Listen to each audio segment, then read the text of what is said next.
Title: 38M. Caught my wife, 36F cheating. Everything's a mess and I don't know what to do. Part 1, the beginning of the end. Hey Reddit. I've been lurking here for years. Never thought I'd actually post. But here I am. This is going to be long and probably messy. But I need to get it out. I don't have anyone I can really talk to about this yet. Not without everything falling apart instantly. So here goes. I've been married to my wife, Emily, for 10 years. We met in our late 20s, hit it off fast, and were married within 2 years. Back then, she was sweet, driven, sarcastic in a fun way, and had this fire in her that pulled me in. We've had our ups and downs, like any couple, but I always thought we were solid. We don't have kids, just our dog Luna, thank God for her right now, and we both work from home most days. But for the last 6 months or so, things have felt off. I couldn't put my finger on it at first. It was like she was there, but not with me. Our conversations got shorter, colder. Her phone became a permanent extension of her hand, and suddenly it was always face down. She started dressing up way more than usual to run errands or meet her sister, which would have been fine if she didn't always come back acting weirdly energized or distant. At first, I blamed myself. I thought maybe I was slipping, working too much, not being as attentive, getting complacent. So I tried harder. I started planning little dates again, surprising her with her favorite takeout, even booked a weekend getaway just for the two of us. She bailed on the trip last minute, saying she had to cover for a coworker who was sick. That was a lie. I didn't know it at the time, but that's when everything really started unraveling. Part 2, cracks in the mirror. So yeah, that weekend trip. I was bummed, but I didn't want to guilt trip her. I get it, work can suck. But still, something about the way she said it just didn't sit right. No apology, no disappointment, just a flat, sorry, I can't go. Like we planned a trip to the grocery store, not a weekend to reconnect. She claimed she had to fill in for someone on a Saturday and Sunday. That alone was weird. Emily's a marketing manager and never works weekends. I asked who she was covering for and she gave me this vague, oh, you don't know her. New hire. She even tossed in a sigh like I was being annoying for asking. That was the first real crack. A few days later, I was doing laundry and found a crumpled receipt in the pocket of the jeans she wore that weekend. I wasn't snooping, it literally fell out when I tossed them in the washer. It was for a bar downtown. 2 top-shelf cocktails, a charcuterie board, and a hotel room. All on one receipt. Timestamped for 10:42 p.m. that Saturday. My heart actually stopped. Like full stop. You know the feeling when your stomach just drops and your brain starts racing but also can't think of anything? That was me. I stared at that little slip of paper for a solid 5 minutes, like maybe if I blinked enough it would say something else. I wanted to believe there was some explanation. Maybe she'd gone to the bar after work to meet a friend. Maybe the hotel room was for her sister who had a fight with her boyfriend. Hell, maybe it was a mistake and someone else's receipt somehow made it into her jeans. Anything but the obvious. I took a picture of the receipt and kept it. Didn't say anything yet. Just observed. And what I started noticing made me sick. Part 3, connecting the dots. So after the receipt, I started paying attention. Really paying attention. Emily's patterns had shifted. I just hadn't noticed because, like an idiot, I trusted her. She started taking more walks after dinner. Like, long ones. Always with her phone clutched in her hand, always on a call. I started casually asking who she was talking to and her answers got super vague. Oh, just catching up with Cass, or just work stuff. But then I'd hear her laughing, that laugh, the one she used to save for when we were still in the butterflies stage. And it wasn't the kind of laugh you have on a boring work call. I also noticed she started keeping her phone locked tighter than Fort Knox. New passcode. Face ID only. Notifications turned off. The lock screen was clean, no previews, no names. I'm not a tech wizard, but I'm not an idiot either. People who aren't hiding anything don't act like they're protecting state secrets. She also started using a new perfume. One she said she got from a sample box and wanted to try. It smelled expensive, like the kind of stuff you wear to impress, not experiment. I mentioned it one night, trying to stay light. New scent? Smells fancy. What's the occasion? She didn't even look up from her phone. Just said, it's nothing, you probably wouldn't notice anyway, in that tone. You know the one. The one that makes you feel like crap for daring to care. The thing is, I did notice. I noticed everything. Every late night. Every laugh that wasn't for me. Every time she looked me in the eye and lied with a straight face. I started keeping notes. Yeah, I know that sounds insane. But when your gut tells you something's wrong and your brain keeps saying she wouldn't do that, you need proof. You need something solid to keep from gaslighting yourself into thinking you're paranoid. Spoiler alert, I wasn't paranoid. Part 4, proof in plain sight. About 2 weeks after the receipt incident, I decided to stop playing defense. If Emily was hiding something, I needed to stop hoping and start knowing. I wasn't gonna keep living in this limbo, getting gut-punched by every weird look or vague excuse. One night, she said she was going to meet her friend Jess for drinks. Jess is someone I actually know, sweet girl, recently engaged, kind of a chatterbox. So when Emily left, all dressed up in this tight black dress I hadn't seen in months, I texted Jess a casual, "Hey, tell Emily not to forget to grab that wine I like if you guys stop by the store." Jess replied like 5 minutes later. "Wait, what? Emily's not here. We haven't hung out in weeks. Everything okay?" I stared at that message like it had slapped me. My hands were shaking. I felt hot, nauseous. I just replied, "All good. Must have misunderstood, lol." I waited until Emily had been gone about an hour. Then I did something I didn't think I'd ever do. I opened her iPad. It's linked to her phone through iMessage, and yeah, I know that's probably crossing a line. But when your wife is gaslighting you and sneaking around like a damn spy, lines start getting blurry. And there it was. All of it. Right there in blue and gray bubbles. His name was Nate Speech Balloon. The freaking emoji, man. Like she was in high school. They'd been texting nonstop. I scrolled and scrolled. Flirty stuff, dirty stuff, can't wait to see you stuff. References to nights they'd spent together. Hotel names. Inside jokes. Pictures. Pictures. None of them explicit, but enough. Her in that same black dress, in a mirror selfie with a caption, "Think you'll like unwrapping this later, face-blowing kiss." My heart felt like it folded in half. 10 years of marriage, and this was who she'd become. A woman who lied to my face, pretended to go out with friends, then snuck off to bang Nate's speech balloon in hotel rooms. Like I was some kind of fool holding down the house while she played pretend. I closed the iPad. Sat in the dark for a long time. Didn't cry. Not yet. That came later. Part 5, The Confrontation, Round 1. When she got home that night, I was still sitting on the couch, lights low, TV off, just staring into space like some ghost version of myself. She walked in all casual, heels clicking on the tile, purse swinging. She smelled like that new perfume, like sex and cover stories. "Oh, hey," she said, kicking her shoes off. "Jess says hi." I looked up at her, dead in the eyes. "Funny. Jess says she hasn't seen you in weeks." She froze. It was subtle, like a micro-expression, a flicker in her face, something tightening behind her eyes. But it was there. And it confirmed everything. She tried to recover fast. "What?" "No, I mean, ugh," she must have misunderstood. "We didn't meet up. I just called her for a bit while I was out." "God, why are you being weird?" I didn't answer. I stood up, walked to the dining table, picked up the iPad, and handed it to her. "Then who's Nate?" Her face drained of color. She opened the iPad and just stared. Like she was trying to will the messages out of existence. I didn't say a word. I didn't need to. I just stood there and watched her unravel. Finally, she muttered, "Why were you spying on me?" I laughed. Laughed. Not because it was funny, but because that's the kind of crap you say when you've been caught. Not "I'm sorry." Not "let me explain." Just a deflection. A dodge. Like the problem was me looking, not her cheating. I said, "You lied to me. For weeks. Months. And you're mad I found out?" Then she flipped the switch. That thing narcissists do where they go from cold to dramatic in 2 seconds flat. She threw her purse on the floor and started crying. "It's not what you think, I swear. It was just talking at first. I didn't mean for anything to happen. I felt lonely, you've been distant, we barely even talk anymore. I didn't know how to tell you You told him just fine." That shut her up. She tried again, different angle? "He doesn't mean anything. It was stupid. I made a mistake. Please don't blow this up. We can fix it." Fix it. Like it was a leaky pipe or a cracked phone screen. I didn't yell. Didn't throw anything. Didn't storm out. I just told her, "You need to leave. Tonight." And I walked upstairs. Locked the door behind me. Sat on the bed and stared at the floor until sunrise. Part 6, Alone in the Quiet. I didn't sleep that night. Not even a minute. I sat on the edge of her bed, my bed now, I guess, listening to the muffled sounds of her moving around downstairs. I could hear drawers opening and closing, her pacing back and forth, probably calling someone. Maybe Nate's speech balloon. Maybe trying to figure out which lie to spin next. It was weirdly quiet, though. Like the house itself knew something sacred had snapped. No cars outside. No dog barking. Just silence and my heartbeat thudding like a hammer in my ears. At around 2 a.m. I heard the front door click shut. She left. Didn't say goodbye. Didn't knock. Just vanished into the night like some petty thief stealing the last bit of peace I had. I got up, walked downstairs, and found a hastily packed bag missing from the coat rack. She left her work laptop, her stupid half-drunk oat milk latte on the counter, and a sticky note on the fridge that just said, "I'll come get the rest of my stuff later. I need space." Space.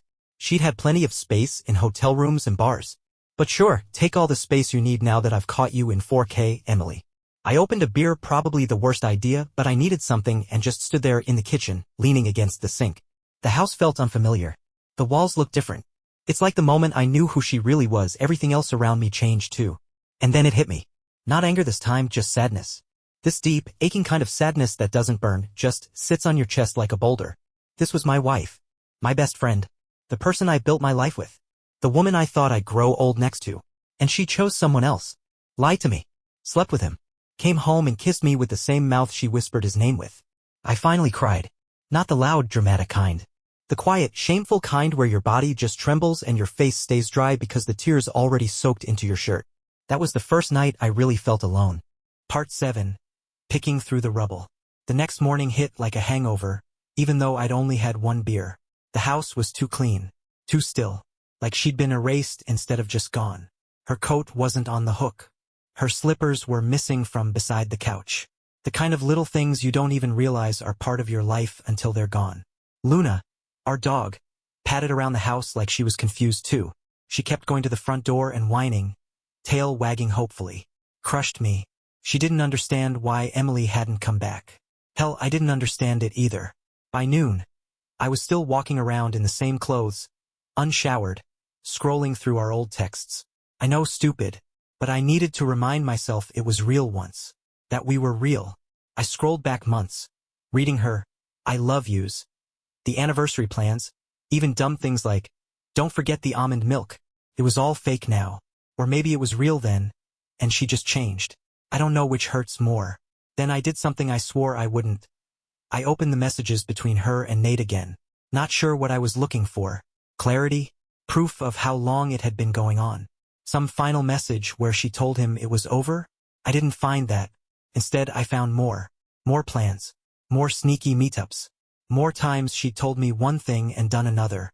She told Nate she was stuck in a boring marriage, and that I barely noticed her anymore. That I was the problem. That hit different. Like a sucker punch to the ribs. I hadn't been perfect, no one is, but I tried. I loved her. I was there. I'd carried this marriage on my back for months while she was off playing mistress. I copied the worst texts. Saved them to a folder. Not because I needed to read them again, I didn't, but because part of me knew this wasn't over yet. She'd be back, with more lies, more tears, maybe even blame, and I needed to be ready. Part 8. Gaslight Reloaded. She came back 2 days later. No warning. I heard her key in the door around 5 p.m. while I was upstairs folding laundry. Her laundry, still lingering in drawers like little ghosts. I came downstairs and there she was, standing in the entryway, holding a gym bag and a Veni Starbucks cup like nothing happened. Like she'd just popped out for a yoga class and was back for dinner. I didn't say anything. She looked at me, gave this exhausted little sigh and said, "Can we talk?" I wanted to say no. I should have said no. But I nodded. We sat across from each other at the dining table. She had her arms crossed, like she was the one bracing for bad news. And then she launched into a performance that made me wonder if she'd been practicing in the mirror somewhere. "It wasn't serious," she said. "I never stopped loving you. It was just stupid. I got caught up in feeling wanted. You've been distant, and I felt like we were roommates. I didn't know how to fix it, and I panicked. I just stared at her. Because every single sentence was a cliché she probably pulled off some cheating wife advice forum. She kept going. It only happened a few times. I broke it off with him after you found out. I swear." I slid the printed screenshots across the table. Dates, times, receipts, conversations. Her face fell, and then came the rage. "You spied on me?" she snapped. "Are you serious right now?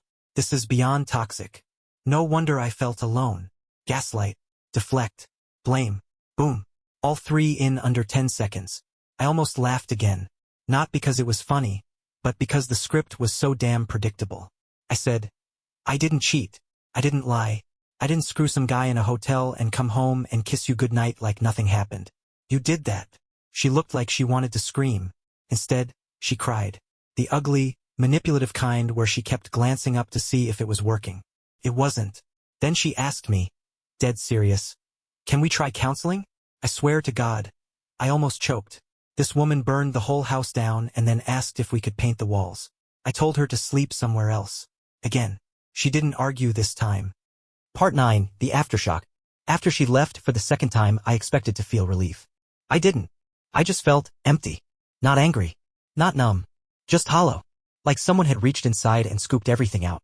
You spend 10 years building a life with someone, and then in the span of a week, it feels like you're just standing in the wreckage, holding pieces that don't even fit together anymore. And what sucks the most? I missed her. I missed the version of her I thought was real. I kept replaying the way she used to laugh at my dumb jokes. The way she used to hug me from behind while I made coffee. The I love you texts just because. All of it suddenly felt like some kind of cruel trick. Like a con artist had been living in my house wearing my wife's face. I got messages from mutual friends checking in. Apparently she'd told people we were taking space. Classic. She didn't mention the affair, of course. Just painted this vague picture of a rough patch and me being emotionally closed off. Again, blame shift level 9000. I didn't respond. I didn't want to defend myself or start airing our dirty laundry yet.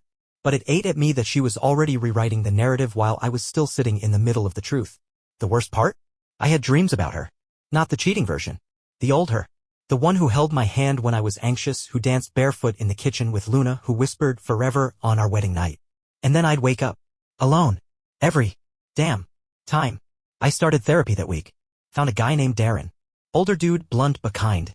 First thing he said to me after I unloaded everything was, "She's not who you married. That woman's gone. You're mourning a ghost." And man, that hit. Part 10, the push and pull. A week went by. Then another. Silence for the most part, aside from the occasional passive-aggressive text from Emily. Stuff like, "I don't know why you're acting like this is unforgivable. You're throwing away a decade over a few mistakes.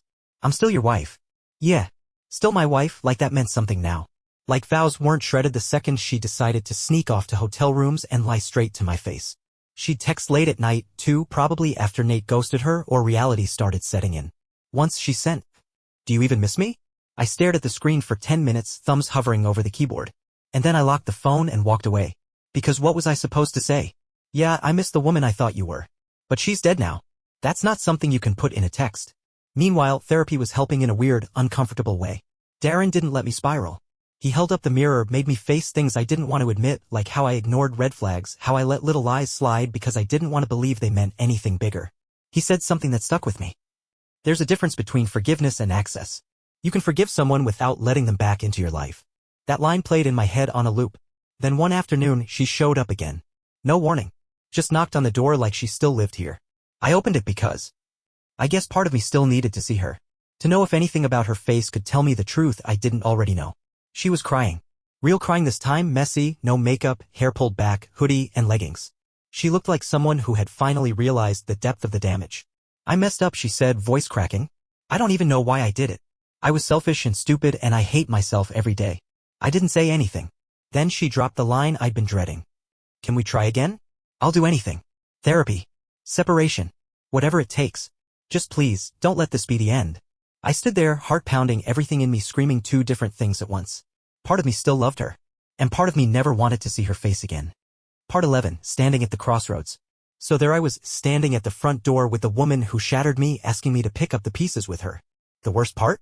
A big part of me wanted to. Not because I believed she deserved another chance, but because I missed the life we pretended to have. I missed the routine. The familiarity. The good morning texts and Sunday pancakes and her feet brushing mine under the covers. But I wasn't stupid anymore. I wasn't going to let nostalgia rewrite reality. I asked her straight up, how long was it going on? She hesitated. That tiny pause that says I'm about to lie or downplay it. A few months, she said finally. 4, maybe 5. It had been 9. I knew it. I had the texts. The timestamps. The dates. And even now, with tears in her eyes, she was still trying to protect the image of herself she wanted me to believe in. I didn't call her out on it. I just nodded slowly and said, "So you're still lying." That hit her. She slumped against the doorframe like someone let the air out of her. "I don't know how to fix this," she whispered. And the most honest thing I've said in this whole mess came out of me before I even thought about it. "You can't." There it was. Truth in its simplest form. Cold, sharp, real? She didn't argue. She just cried harder, then turned and walked away without another word. I closed the door, locked it, and leaned my forehead against the wood. That was the moment I knew I was done. Done hoping. Done waiting. Done giving someone more chances than they ever earned. Part 12, Burnt Bridges, No Return. After that last conversation, something shifted in me. Not in a movie moment kind of way, no dramatic music or slow motion clarity. Just a quiet, steady sense of finality. Like a door closed behind me and I didn't want to open it again. The next morning I texted her. "I'm filing. I'll have my lawyer reach out." No emotion. No explanation. Just the truth. She didn't reply for hours. Then she sent 3 messages in a row. "You're making a huge mistake. We could have worked through this if you actually loved me. I hope you're happy being alone." I didn't respond. I'd spent too long trying to prove my love to someone who weaponized it. A few friends started hearing the real story either from me or because she tried to spin it first and it backfired. People talk. Screenshots circulate. Word gets around. Turns out I wasn't the first married guy Nate's speech balloon had helped someone cheat with. Guy has a reputation. So yeah, that's who she risked everything for, a walking red flag with a six-pack and no job stability. A mutual friend texted me. She's a mess right now. Keep saying she didn't think you'd actually leave. And that's when it really hit me. She didn't believe I'd leave. She thought I'd get mad, sleep on the couch for a while, maybe yell, maybe cry, but that I'd stay. That's what broke me all over again. She thought I loved her just enough to let her walk all over me. To take the betrayal, eat it, and ask for seconds. But I didn't. I started the paperwork. Changed the locks. Canceled her access to the bank account. It wasn't about revenge. It was about drawing a line she never thought I would.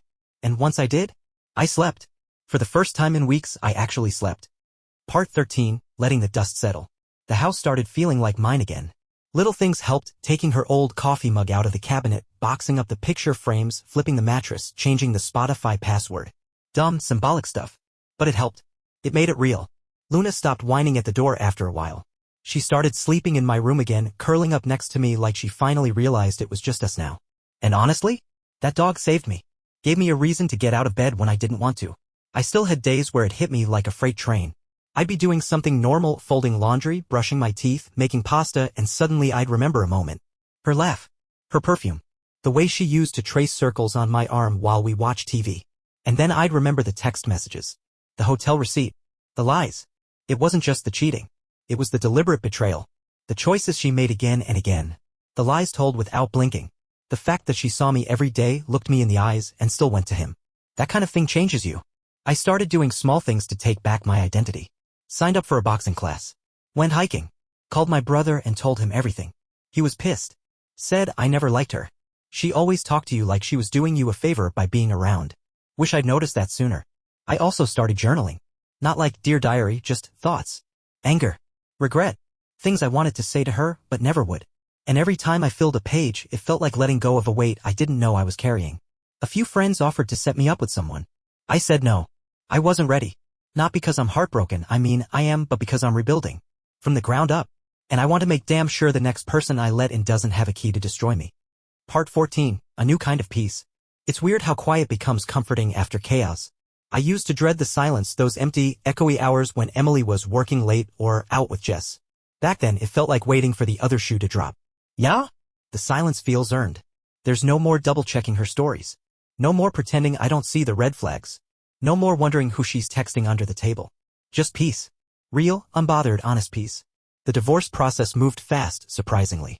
She didn't fight much. Maybe she knew she had no leg to stand on, or maybe Nate's speech balloon was still entertaining the fantasy of their little forbidden romance. Who knows? I didn't ask. Didn't care. We split the assets. I kept the house and Luna. She took her car, her clothes, her lies. One afternoon she sent a message. I hope someday you'll forgive me. I didn't reply. Not because I hadn't forgiven her, but because I realized something important. Forgiveness isn't for them. It's for you. I can forgive her. I can even hope she becomes a better person. But that doesn't mean she ever gets access to me again. Forgiveness doesn't mean re-entry. It just means I'm not carrying her crap around like it's my burden anymore. A few nights ago, I sat on the back porch with a beer, Luna curled up at my feet, and realized something wild. I felt happy. Not all the time Instagram influencer happy. But quietly, deeply content. Like I'd walked through fire and come out the other side scarred but whole. And for the first time in months, I thought about the future without flinching. Part 15, what I learned and what I tell you. So here we are.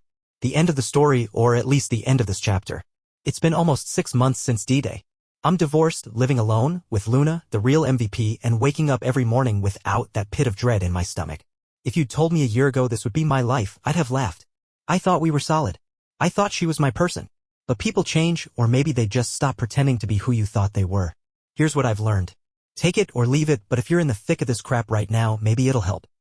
If something feels off, it probably is. Trust your gut. You're not crazy. You're not paranoid. You're picking up on signals your brain is trying to ignore because your heart's in the way. Lies don't come one at a time. If they lie about where they were once, they've lied before. They'll do it again. Liars don't stop lying because you caught them. They just get better at it. You can love someone and still leave them. That was the hardest one. I did love her. But loving her didn't mean sacrificing my self-respect. Leaving wasn't giving up, it was choosing myself. Forgiveness doesn't mean reconciliation. You don't owe anyone another shot just because they're sorry. Especially when sorry only came after they got caught. You will survive. Even when it feels like your soul got ripped in half. Even when you're crying in your car or staring at the ceiling at 3 a.m. wondering how you missed the signs. You will survive and one day thrive. I'm not bitter. Not anymore. I'm thankful I found out. I'm thankful I had the strength to walk away. And I'm thankful to whoever's reading this because writing it helped me more than I expected. If you're going through something similar, stay strong. Protect your peace. You deserve honesty, loyalty, and love without conditions. And never forget, it's better to start over alone than keep pretending together. The end.